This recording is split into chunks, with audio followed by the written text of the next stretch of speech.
ജാഗ്രത പാലിക്കേണ്ടതായിരുന്നു മുഖ്യമന്ത്രി ഇപ്പോഴെങ്കിലും തോന്നുന്നുണ്ട് നന്ദകുമാറുമായിട്ട് ഇടപെട്ടപ്പോൾ കുറച്ചുകൂടി ജാഗ്രത പാലിക്കേണ്ടതായിരുന്നു.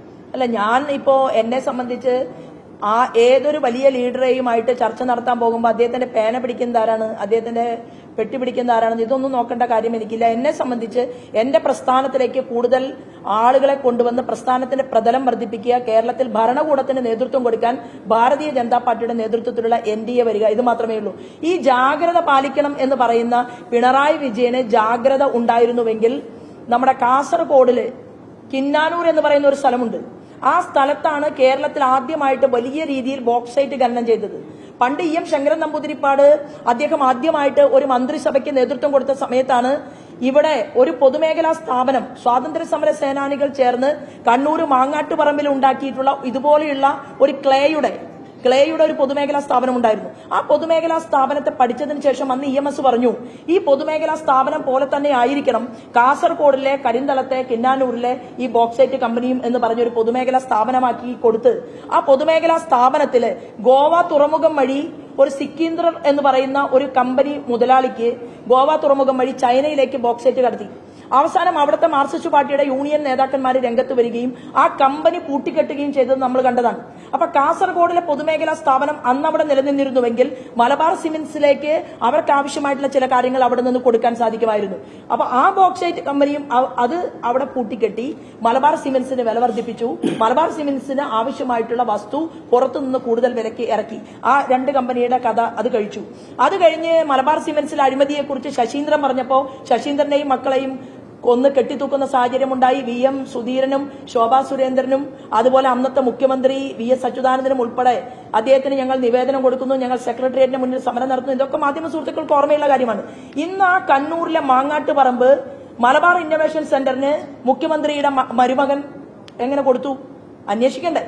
അപ്പൊ ഇവിടുത്തെ ചില പൊതുമേഖലാ സ്ഥാപനങ്ങളെ കൃത്യമായി തകർക്കാനും അഴിമതി നടത്താനും ഒക്കെ മുന്നോട്ട് വരുമ്പോൾ അന്ന് തന്നെയാണ് എളമരം കരീമിന്റെ നേതൃത്വത്തില് വലിയ ഇരുമ്പയിര് ഖനനത്തെ കുറിച്ചിട്ട് ചക്കിട്ടപ്പാറയില് അവർ ചിന്തിച്ചതും അതിനുവേണ്ടി മുന്നോട്ട് പോയതും. അന്ന് വിജിലൻസ് അന്വേഷണം നടത്തി 1.5 കോടി രൂപ കാറിൽ നിന്ന് കണ്ടുപിടിച്ചു. ആ വിജിലൻസ് അന്വേഷണം നടത്തിയ സ്ത്രീയെ വേറൊരു പോസ്റ്റിലേക്ക് മാറ്റി. അവർക്ക് താല്പര്യമുള്ള ഒരാളെ കൊണ്ടുവന്നു. ഏത് അഴിമതി കേസാണ്, കോടികളുടെ അഴിമതി കേസാണ് കേരളത്തിന്റെ ഭൂമികയിൽ തെളിഞ്ഞിട്ടുള്ളത്? എന്താ തെളിയാത്തത്? 5 വർഷം നിങ്ങൾ, 5 വർഷം ഞങ്ങൾ. അപ്പൊ ഈ അഴിമതിയുടെ മുന്നണി, ആ മുന്നണിക്ക് ഇനി അധികകാലം മുന്നോട്ട് പോകാൻ സാധിക്കില്ലെന്നും ഞങ്ങളിൽ ചിലർ വിജയിച്ച് കേന്ദ്രത്തിൽ പോയി കഴിഞ്ഞാൽ തീർച്ചയായിട്ടും ഇവർ പലരും അഴിയെണ്ണേണ്ടി വരും എന്നുള്ള കാര്യത്തിൽ തർക്കമില്ല. ഒപ്പിടാൻ ഒരു പേന കിട്ടാൻ വേണ്ടി ആലപ്പുഴ പാർലമെന്റ് മണ്ഡലത്തിലെ ജനങ്ങളുടെ മുന്നിൽ ഞാൻ അപേക്ഷിച്ചിട്ടുണ്ട്. തീർച്ചയായിട്ടും ആ അപേക്ഷ ആലപ്പുഴ പാർലമെന്റ് മണ്ഡലത്തിലെ ജനങ്ങൾ സ്വീകരിക്കുമെന്നും അവരുടെ പൂർണ്ണസമയ ജോലിക്കാരിയായിട്ട് എന്നെ സെലക്ട് ചെയ്യുമ്പോൾ എനിക്ക് ഈ ദേശീയ ഏജൻസികളുടെ അരികിലേക്ക് പോകാൻ വളരെ പെട്ടെന്ന് സാധിക്കും എന്നുള്ള ഒരു വിശ്വാസത്തിലാണ് ഞാൻ നിൽക്കുന്നത്.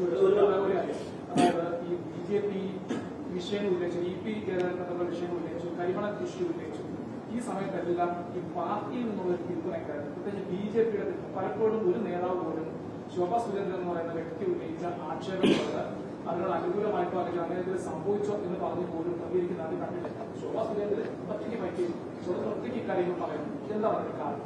ശോഭാ സുരേന്ദ്രൻ ഒറ്റയ്ക്കാണ്, പാർട്ടി കൂടെയില്ല എന്നൊന്നും പാർട്ടിയുടെ ഒരു നേതാവും പറഞ്ഞിട്ടില്ലല്ലോ. ആകെ പറഞ്ഞത് ശ്രീമാൻ MT രമേശ് പറഞ്ഞു, എനിക്ക് അതിനെക്കുറിച്ച് അറിവില്ല എന്ന് പറഞ്ഞു. അതെന്താ പറയാൻ കാരണം? MT രമേശ് സംസ്ഥാനത്തിന്റെ ജനറൽ സെക്രട്ടറിയാണ്. അദ്ദേഹം പുതിയ ആളുകളെ പാർട്ടിയിൽ ചേർക്കുന്ന കമ്മിറ്റിയിൽ അംഗമല്ല. ആ കമ്മിറ്റിയിൽ ആകെയുള്ളത് 5 പേരാണ്.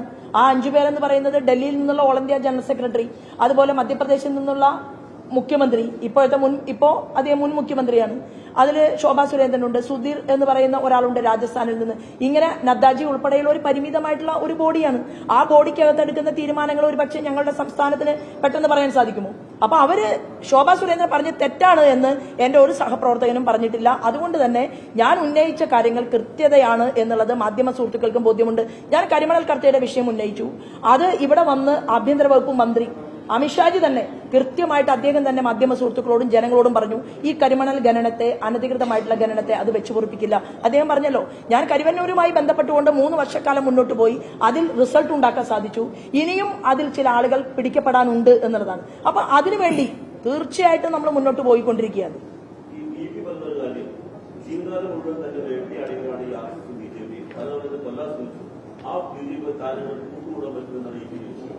അല്ല, മകന്റെ വാട്സപ്പ് മെസ്സേജ് പോലും EP ജയരാജൻ അറിയില്ലല്ലോ. അങ്ങനെയല്ലേ മാധ്യമ സുഹൃത്തുക്കളോട് പറഞ്ഞത്? നിങ്ങൾ എന്റെ ഫോണിൽ പരിശോധിച്ചല്ലേ ഇന്നലെ? മാധ്യമ സുഹൃത്തുക്കൾക്ക് രേഖകൾ അറിയാം. മാധ്യമ സുഹൃത്തുക്കൾ കണ്ട ഒരു കാര്യം പോലും ഇ പി ജയരാജൻ പറഞ്ഞത് അങ്ങനെ ഉണ്ടായിട്ടില്ല എന്നല്ലേ? അങ്ങനെ സത്യത്തിന്റെ രേഖകളെ പോലും നിഷേധിക്കുമ്പോൾ അതിനെക്കുറിച്ച് ബാക്കി എന്താണ് പറയാനുള്ളത്? അതിനൊന്നും മറുപടി അറിയിക്കുന്നില്ല നിങ്ങൾ. അതായത് ഈ ശോഭയ്ക്ക് ഒരു സ്ത്രീത്വത്തിനെതിരെ ഉണ്ടാകുന്ന ഒരു ആക്ഷേപം പോലും വളരെ കൃത്യമായി നന്ദകുമാർ ഉന്നയിച്ചിട്ടുണ്ട്. അപ്പോൾ അപ്പോഴും ഈ പാർട്ടിയുടെ ഒരു നിശബ്ദത എന്ന് പറയുന്നത് അത്ഭുതപ്പെടുന്നത്. സത്യമായ പാർട്ടി നേതൃത്വം അതിനകത്തൊരു മറുപടി പറയാനായിട്ടോ സപ്പോർട്ട് ചെയ്യാനായിട്ട് തയ്യാറാണ്. അത് എന്തുകൊണ്ടാണെന്നുള്ളതാണ് എനിക്ക് ചോദ്യം. അല്ല, പാർട്ടിയുടെ സംസ്ഥാന അധ്യക്ഷൻ ഈ വിഷയവുമായി ബന്ധപ്പെട്ടുകൊണ്ട് കേസുമായിട്ട് മുന്നോട്ട് പോകാൻ ആവശ്യപ്പെട്ടു. ആ കേസ് നമ്മൾ DGPക്ക് കൊടുത്തിട്ടുണ്ട്.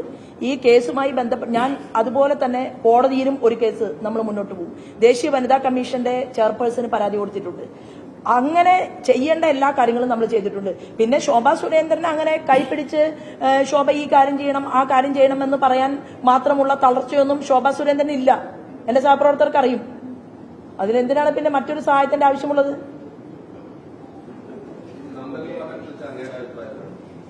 അല്ല, ഞാനിതെല്ലാം കഴിഞ്ഞ ദിവസങ്ങളിൽ ഇവിടെ പറഞ്ഞു കഴിഞ്ഞു, പൊതുസമൂഹത്തോടും പറഞ്ഞു കഴിഞ്ഞതാണ്.